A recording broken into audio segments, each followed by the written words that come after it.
Hello, everyone. My name is Henry Underwood. I'm a senior planner at Southwest Region Planning Commission. The Monadnock Alliance for Sustainable Transportation, or MAST, is pleased to announce its 2024 Complete Streets Implementation Grant Opportunity.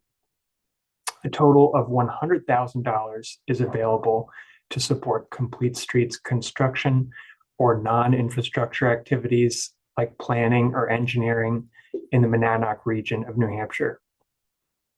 This region includes communities of the Southwest Region Planning Commission district as delineated by the New Hampshire Office of Planning and Development. This is a reimbursement program and is administered by staff from Southwest Region Planning Commission and Cheshire Medical Center. The goal of this session is to familiarize you with the application and to reduce barriers to implementing complete streets. We're here to help. All right, who is MAST? The Monadnock Alliance for Sustainable Transportation is a coalition of public and private sector stakeholders interested in a better transportation future. The group included participation from Southwest Region Planning Commission, the City of Keene, businesses, HCS, Pathways for Keene, Keene State College, Cities for Climate Protection Committee, and others upon when it was created. In 2007, SWRPC facilitated a project to design travel demand management strategies for Keene and surrounding areas. The group continued to meet regularly. Later, following a meeting called the Trans Symposium in 2010, the group established itself as the Monadnock Region Transportation Management Association. Part of this was to open up the ideas region-wide. And in 2015, the group initiated another rebranding to more directly communicate the group's focus. And what you see today is MAST. And what is the Complete Streets Implementation Grant Program? This is a competitive grant program, and it's supported by private donated funds. It's offered by MAST and administered by SWRPC and Cheshire Medical Center, the latter being the program's fiscal agent. A total of $100,000 is available in this round, as I said. In-kind and cash match are not required. However, they do influence project rankings. The program is exclusively available to municipalities in Southwest New Hampshire, and certain applications are only eligible to communities that have adopted a municipal complete streets policy. Those are the infrastructure and non-infrastructure applications, which we'll go over in more detail. However, communities that have not adopted a policy are eligible for funding for technical assistance to develop one. And again, I'll talk more about that application and the details in a little bit. And the program deadline is September 27th. And materials are either due to SWRPC at our mailing address in Keene, 37 Ashwellet Street, or via email to completestreets@mastnh.org. And again, all the details we'll touch on later and are printed on the application materials. Great. So a little bit of history. To date, MAST has funded over $500,000 in complete streets implementation projects, 18 of them in 12 different communities since their first round in 2017. And these have paid for construction costs, engineering studies, and technical assistance to provide, to develop municipal complete streets policies. It's a little out of order, but here's our total agenda for today. After that intro, now we'll move on to talking a little bit about what are complete streets, show you examples of previously funded projects. We'll go through each of the three applications in a little bit of detail and provide some tips on identifying candidates, candidate projects, that is, and countermeasures or solutions, street improvements to meet those needs. And we'll close on things like tips on what to expect following award, frequently asked questions. Obviously, we're just going to spend a few minutes on each of these items. This is just an overview, and you can reach out to MAST via the contact address on the first page, completestreets@mastnh.org, to ask more detailed questions. All right, what are complete streets? Put simply, complete streets are safe and convenient for people of all ages, whether they're walking, biking, driving, taking transit, driving a truck, you name it. That's the goal. Complete streets is an approach to planning and road design to achieve this goal. Another municipal example might be something like asset management or capital improvement planning. These are broad initiatives with many different ways to accomplish the same goal. The first key word in this definition is the word designed. This is just my opinion, but complete streets are focused on things like the geometry of the road, how wide is it, and pavement markings, and speed of traffic, whether there's a shoulder or not, or a sidewalk, not things like enforcement. The next key word is safe. A complete streets approach is first and foremost aimed at reducing and eliminating injuries and deaths. And the last phrase I'll point out is all users. Yes, we live in a rural region, and many of us, me included, are reliant on driving. At the same time, we're all multimodal. Many of our trips begin and end with a walk, for example. And our region has many thousands of non-drivers, people who are too young, too old, don't have the ability, or can't afford to drive. Complete streets provide more options.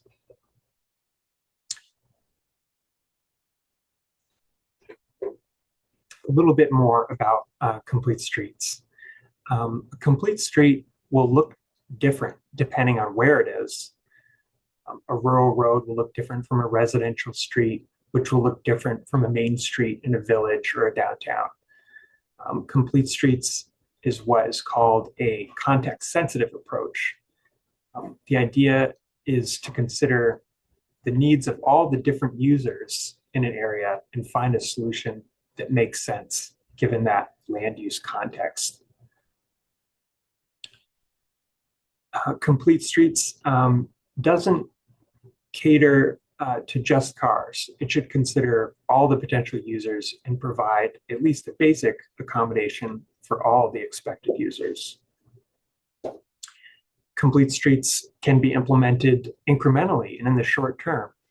They don't require new road being built or a major reconstruction project. Complete streets can happen incrementally through small and affordable improvements as opportunities arise. This photo is from the Federal Highway Administration's Rural Design Guide. It shows something called an advisory shoulder. This is a complete street strategy to make space for walking and biking. And the use case is lower volume and lower speed roads, less than 25 miles an hour, in areas where there isn't space to add a sidewalk or a shoulder. This is in Hanover, New Hampshire. It looks pretty flat there, maybe practical to have a sidewalk, but perhaps the volume of people walking didn't justify it. Perhaps, again, it's an incremental improvement before a bigger investment. Complete streets are not one special project. They're an approach to managing the town's entire transportation network by making them more accessible and safe for all the expected users. So this doesn't mean every road will have a bike lane, but rather people biking will be considered as a user and planned for accordingly. On a rural road, this might look like a paved shoulder. On a busy arterial road, maybe there's even more space, a wider shoulder or bike lane.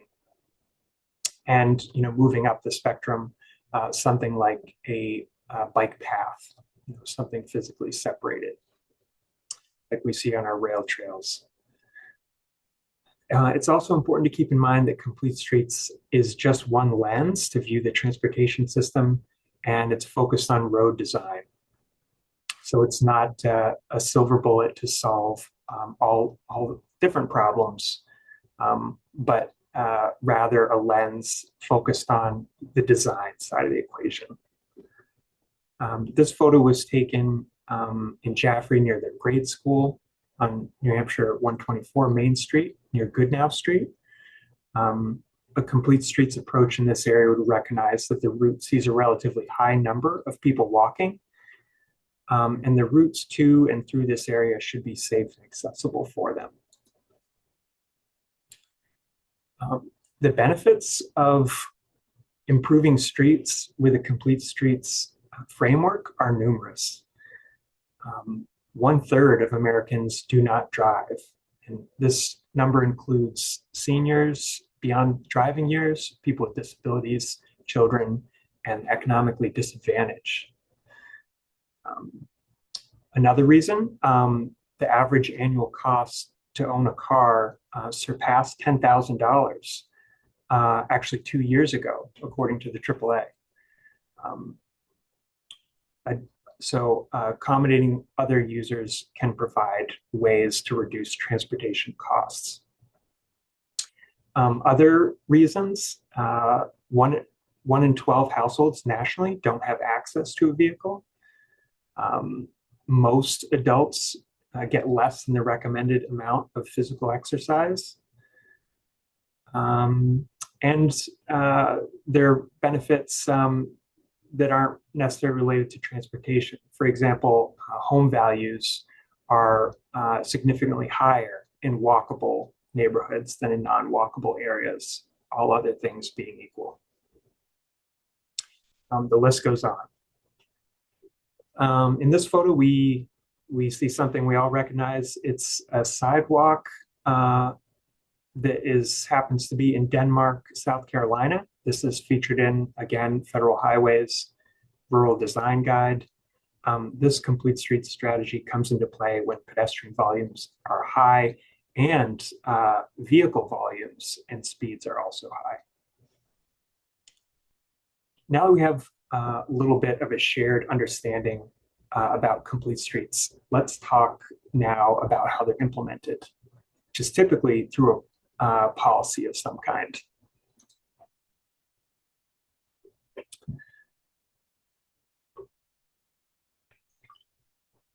A Complete Streets policy is an official commitment of a local government ensuring that the needs of all users of the transportation system are considered and, to the extent feasible, incorporated in all municipally managed transportation projects and project phases. And by project phases, we mean things like maintenance versus reconstruction, a more ambitious project, to developing new roads or connections.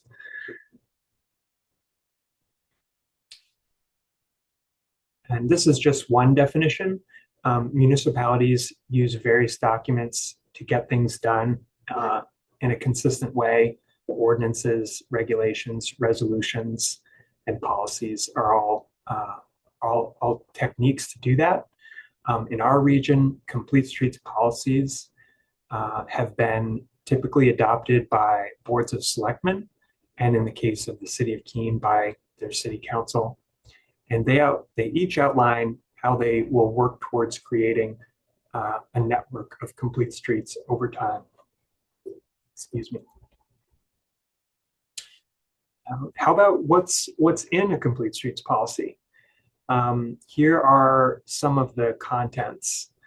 And to give you some perspective, most complete streets policies from our region are around 3 to 5 pages in length from start to finish and cover the 10 topics you'll see listed here in bold on this slide and the following slide. And these bold items are best practices developed by an organization called Smart Growth America. They are, you could say, the national cheerleader for complete streets. They maintain a website with resources to inform municipalities, states, and others as they undertake their own policy development and implementation work. So policy needs a vision, why the community is interested in a network of safe streets for all users. It needs to address the commitment to different types of projects and phases, sometimes with exceptions for work where that is not seen as practical or realistic. And it would address things like coordination with other agencies or partners, whether that's the Department of Transportation or a private landowner or someone else. Here are the last kind of 5 key items in a complete streets policy, as outlined in the best practices by Smart Growth America. We talked earlier about the connection between transportation and land use, and the approach would be different in a main street versus a rural area, for example. Policies also address how a community will be held accountable by their residents that are interested in tracking implementation of the policy. How are we tracking meeting our goal through certain types of performance measures? It might be reporting on improvements in safety, or talking about the number of projects undertaken in a previous year at a annual report. Policy would itemize those things.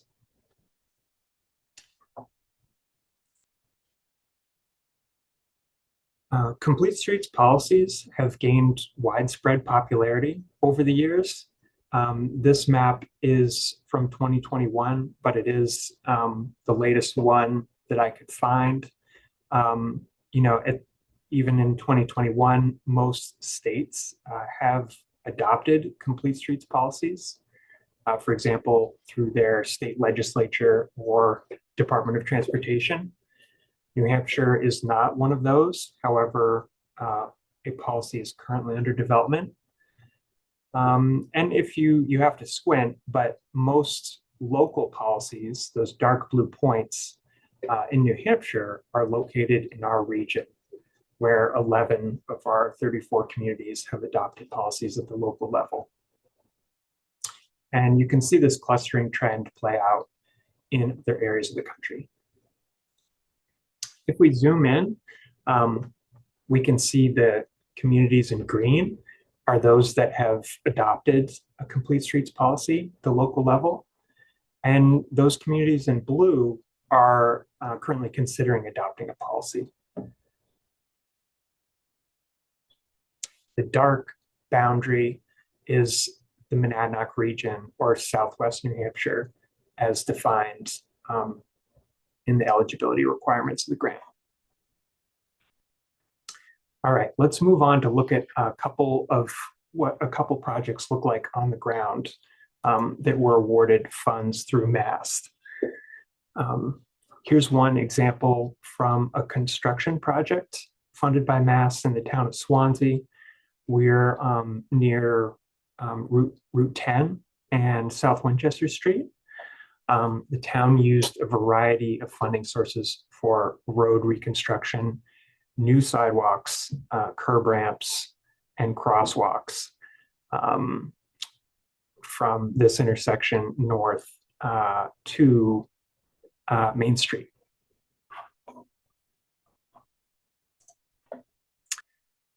Here's an example of another project in Jaffrey.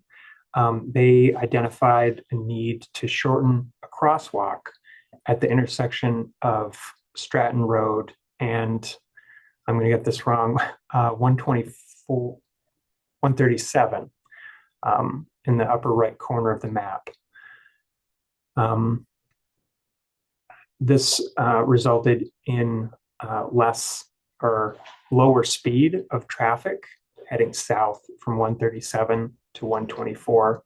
It also shortens the distance for people using the sidewalk network and the crosswalk. In these photos, we can see some other work from their award from MAST. This landscaped area is where the intersection realignment. Photos also show what are called shared lane markings to designate a bike, essentially a bike lane in the travel lane, alert motorists that people would be using the travel lane to bike through this area. They also resurfaced sidewalk on Stratton Road. Another example of a MAST-funded project. This is an excerpt from a project undertaken by the town of Peterborough with an engineering firm. And they were able to look at their downtown area and propose some construction designs to achieve their complete streets goals. This is just obviously one of a series of designs, and that also included public outreach activities. MAST has also funded 5 projects to help municipalities develop their own complete streets policies. Going through those 10 kind of headings that I shared earlier, and working with a consultant to craft appropriate language, as well as undertake other activities like outreach and education, data collection, developing lists of potential projects and needs, and coming up with some design guidelines for different roads to make implementation of a policy easier. All right, gonna take a drink and then we'll walk through each of the applications.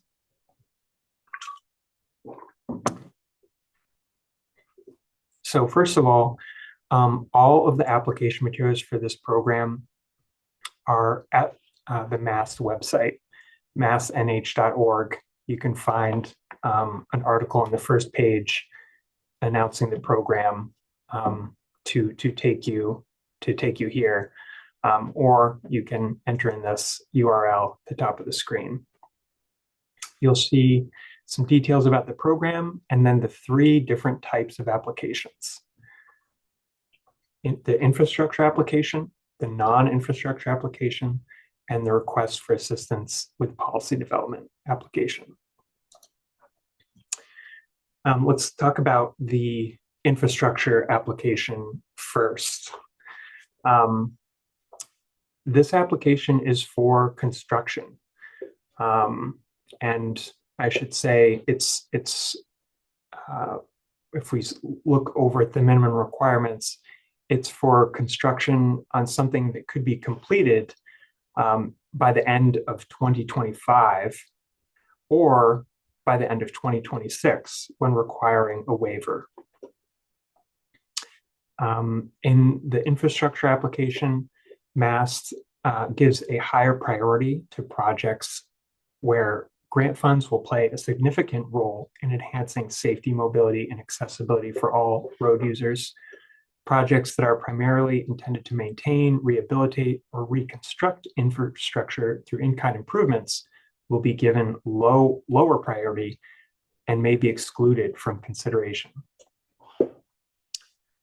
I read the requirement about the construction deadlines. Again, this application is only available to communities that have adopted a complete streets policy. This application requires MAST asks for approval of the landowners and right-of-way owners. They realize that in the case of the Department of Transportation, there's a lengthy formal process to achieve approval. MAST doesn't require that extent or that sort of final approval, but they want to see that each community has engaged the right-of-way landowners and their proposal is realistic, is achievable.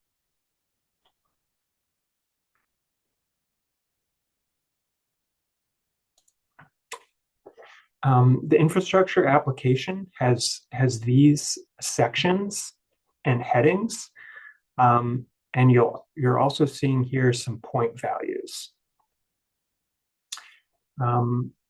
So each proposal is scored by a subcommittee of MAST, and that group uses these point values in creating an overall score for a proposal. For those of you who have participated in previous years, the 2024 infrastructure application is nearly identical to the 2023 application, as well as the point values.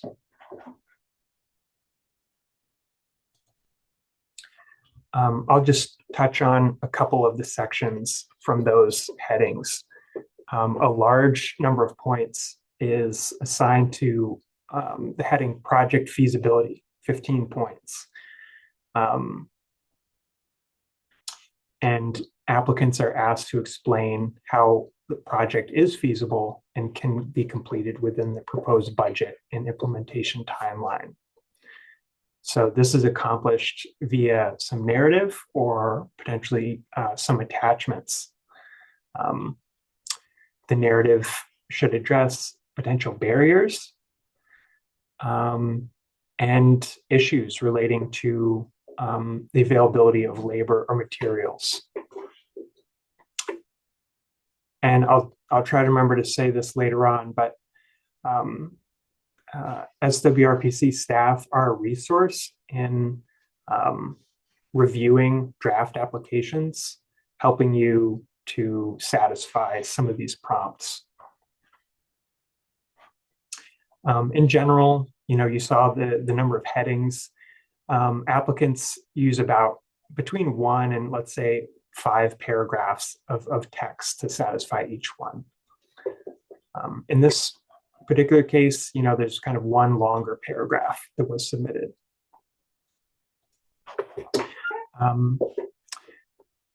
Part of the application involves completing a project budget using a cost estimate form, which is called Attachment B. It's seen here, and it provides a breakdown of all of the individual costs that are anticipated in the project and where they're proposed to come from. Would it be coming from MAST, as grant funds?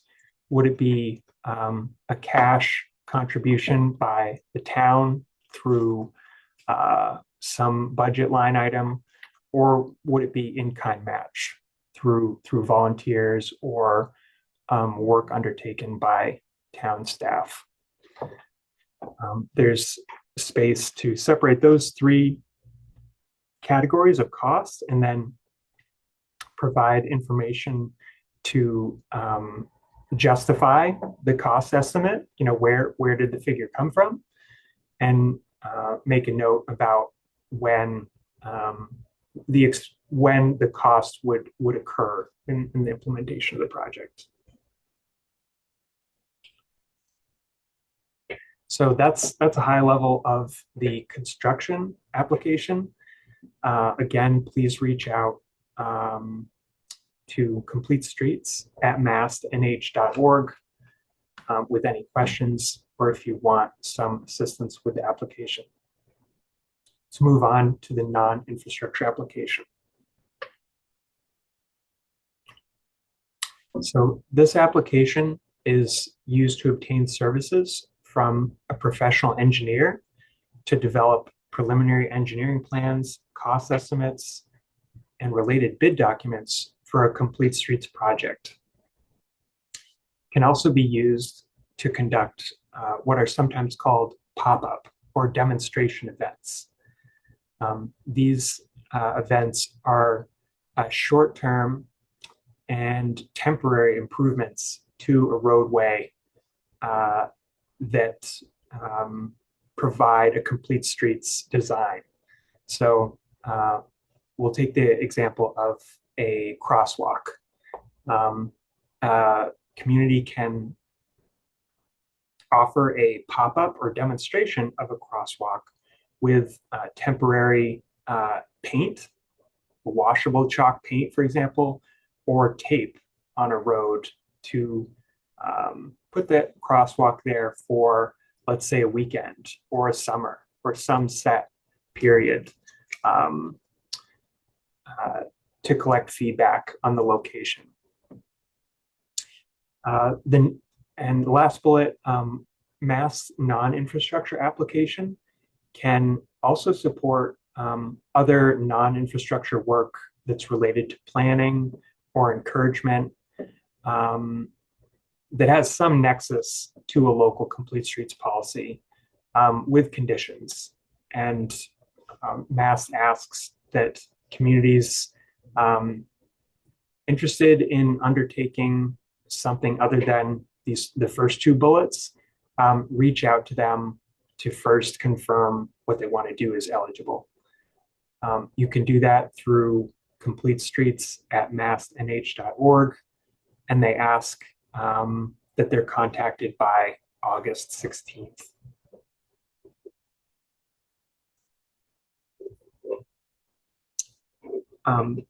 The requirements for the non-infrastructure application.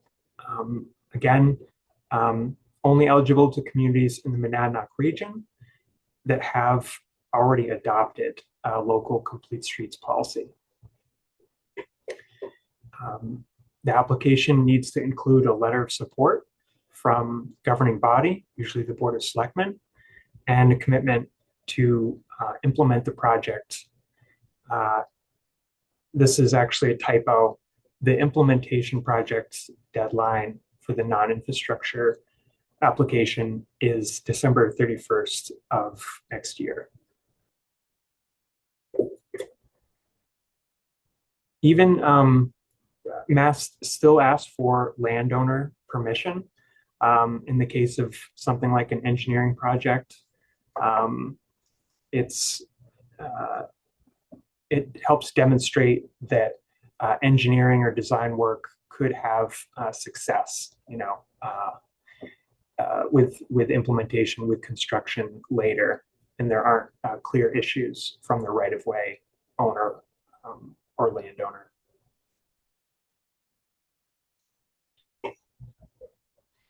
The non-infrastructure application has fewer sections. For example, there's no section about feasibility or performance measures. I'll point out here that there's is, however, a substantial emphasis on project outreach in the scoring process. In section 8, which is allocated 20 points in the total score.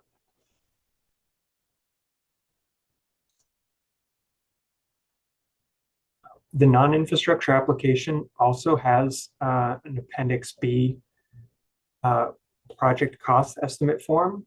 It looks very similar to the one we already shared in the construction or infrastructure application, where the individual costs are broken out based on whether they would be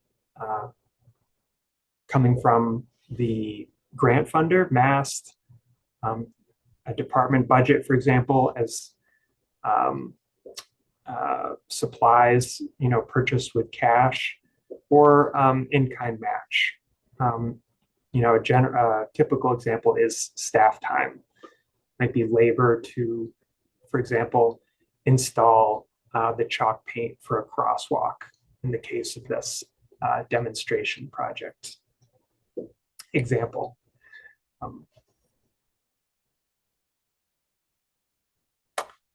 I should note that a budget worksheet for hiring a consultant engineer to do some design work, it may just have one line for expenses incurred from an engineering firm instead of 10 or so items like this one.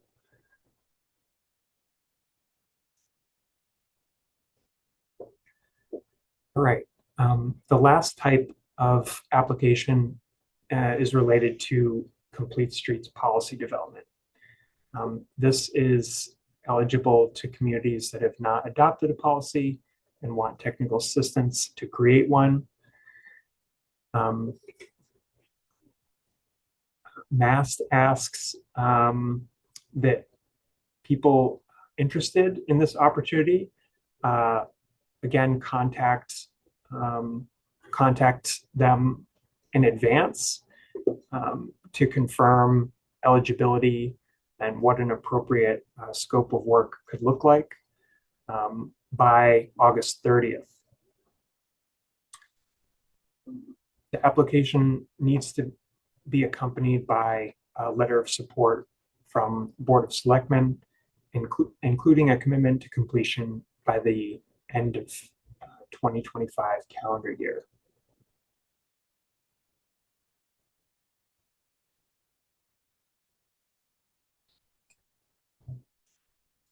The policy development application is the one that has changed since the 2023 grant round. It now includes some narrative sections, as you see in the other two applications, with these kind of purposes.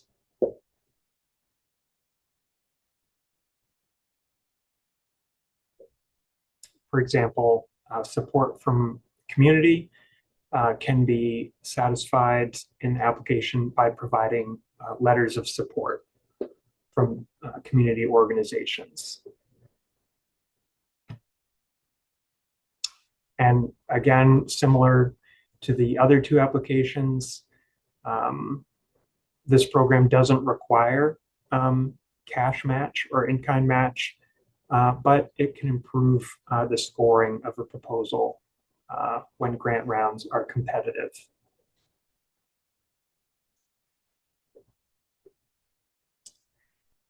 So that's an overview of the three types of applications. To review the applications in their entirety, visit mastnh.org.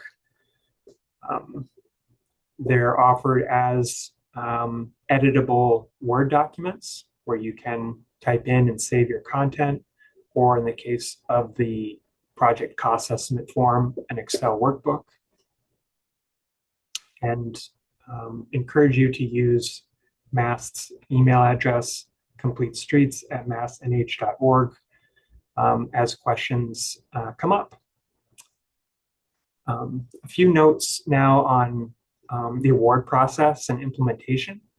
MAST expects awardees to be notified this fall, and following notification of award, there'll be an agreement established between the fiscal agent for the program, currently Cheshire Medical Center, and the municipal government.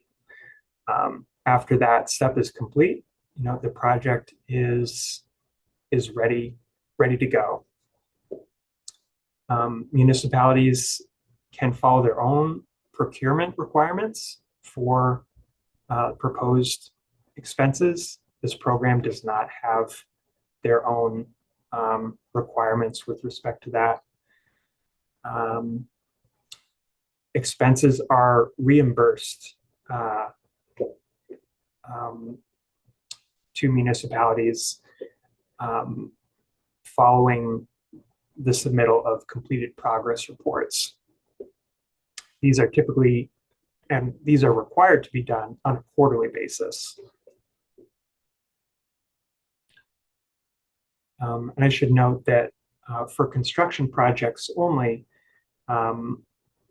there is a report due on performance measures submitted in the proposal in the year following implementation. So if the proposal is meant to achieve completed construction project by the end of the 2025 calendar year, municipalities would provide a report on proposed performance measures by the end of the 2026 calendar year. So an additional reporting requirement. Just a couple of frequently asked questions. One I already covered. Sometimes we're asked if a community can submit more than one proposal. Absolutely. And you'll see a section of the application where you can rank the priority of that application. 1, 2, 3, 4, etc. Because of the time involved to create an application, it's uncommon, but that is how that would be accomplished. We're sometimes asked if rail trail improvements are eligible, and I've given the answer maybe. It would seem to be a case-by-case situation for a couple of reasons. One is that community complete streets policies vary in what they hope to accomplish. So a general question is, does your community's complete streets policy speak to rail trails? And another aspect is to what types of improvements are proposed. This is my opinion, but something like a pedestrian crossing, a road crossing trail improvement may be more competitive than, say, improving the surface condition. So please take advantage of some technical assistance when deciding on what you choose to pursue. We're very happy to help. Some tips to identify areas of need in your community. You may have many ideas in mind or none so far, and we can try to help with that part of the application as well. That is where to start to identify areas of need in your municipality. These could come from documented plans, like a community's master plan or Safe Routes to School action plan. These are master plans are something every community has. Safe Routes to School plans or action plans are something, not every community, but many do have. Your local police department is a resource and has access to data about safety needs. You or the town can consult with NHDOT through their highway safety engineer for similar similar function as the PD would provide. That is by identifying known areas of concern. You might consider meeting with Planning Commission staff or bringing in a small team of folks to brainstorm ideas. Or looking at your community's paving plan. What roads are going to be worked on in 2025? These could become opportunities to weave in some safety improvements. So those are just some ideas to help get you started. Next, I want to share a couple of resources on the MAST webpage to give you a sense of solutions that can be used to address these areas of need. This image is from a resource I mentioned earlier, Federal Highway Administration's Small Town and Rural Design Guide. It exists to help local officials and planners consider complete streets treatments. You'll see general designs, graphics, and guidance that will give you a sense of when a certain safety improvement is appropriate. And this is just an excerpt, but it's showing the traffic volume on the y-axis of the graph on the left, and the speed of traffic on the x-axis. So the dark green area is kind of the types of roads where, in this case, a bike lane, a dedicated bike lane would be preferred. Generally, it's the higher volume and higher speed scenarios. The guide breaks down the dimensional specifications, though, for each of these items, and provides references that can help you understand the costs and details that would be involved to implement it.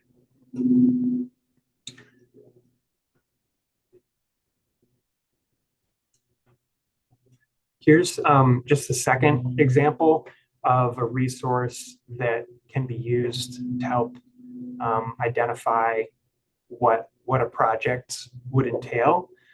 A common one that we're asked about is improving safety for people crossing the road.